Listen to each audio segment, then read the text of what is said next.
up, you? Welcome to a brand new episode again. I'm your host, Jonas of Footsoldier, Manila, and then release, guys. Before we start, again, we are having a giveaway sa page ng Footsoldier Manila. Visit lang kayo at _Footsoldier Manila.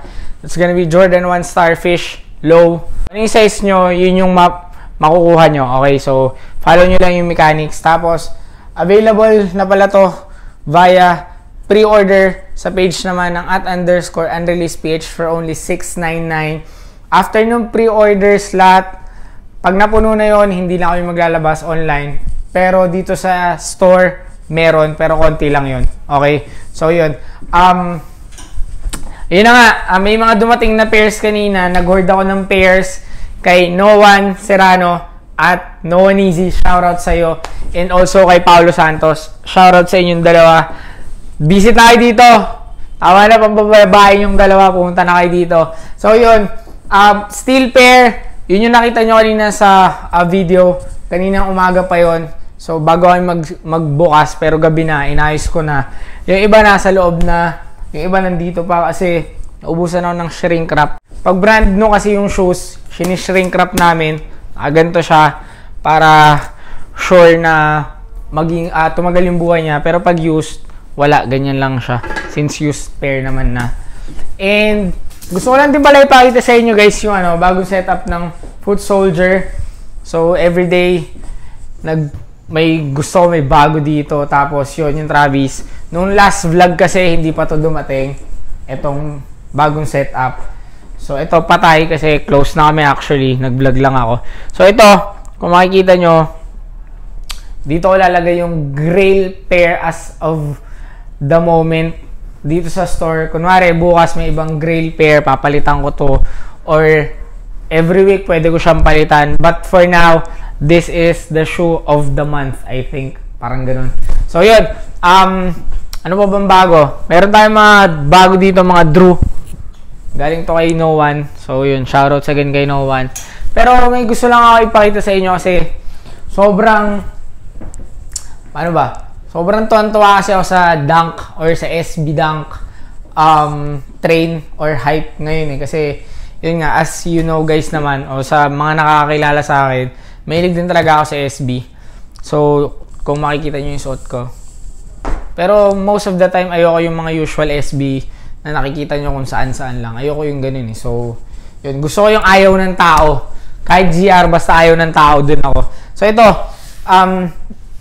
nabili na to ng customer. Shoutouts dun sa VIP ko. Tapos may isa pa siyang binili nasa loob. Pakita ko na din. Wait Going back. Ito, dalawa yung binili niyang pair sa akin. Nag-iipon lang siya ng pair dito. Tapos sabay-sabay niya pipick upin. Pero ito yung una kong papakita sa inyo. Nike SB para 2019, I think. I'm not sure. Brand new, dead stock. Yun. Shoutout doon sa nagpa-steal sa akin nito. Okay, shoutout sa'yo. So, yan siya. Sobrang ganda kung makikita nyo, guys. Actually, parehas kami ng customer kayo. Mahilig kami sa loud sneaker na yung hindi mo laging nakikita. Although ito, matagal ng release, parang hindi siya ganun ka-hype. Mataas yung resale value niya, pero hype-wise na parang, okay, kahit ibenta to ng mababa, hindi lahat magja-jump in or mag-hop in para kunin yung pair. Parang ganun, if gets nyo yung sinasabi ko. Pero ito, sobrang tuwan-tuwa lang ako dito. Punta na tayo dito. So, this is the Nike SB Dunk High Concept Tar Dunkin. Okay, so naka-special box siya. Gusto ko siyang ipakita sa inyo. So, yan. Para siya naka-oven. Okay, actually, oven yung style ng box. May kasama siyang ganito for Nerf. Hindi ko na alam kung ano yung nandito. If food ba to or what. Or for display lang.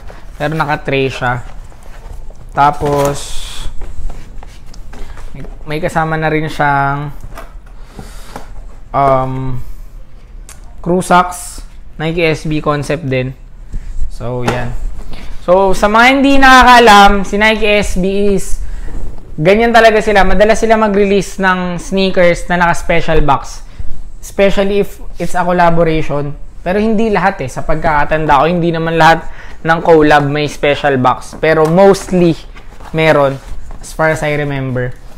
So, may ganito pa siya, may paper siya na parang turkey, kaya siya Tar Dunkin. I'm not sure if it's turkey or chicken talaga. Pero yun. Tapos yung Nike regular SB box. So ito yung pair. Nothing special sa pair compared sa non-special box. Kasi nga, special box lang. So yung box lang yung special. Pero same lang siya nung mismong regular pair. Ayan siya. So mahilig din ako sa gantong pair.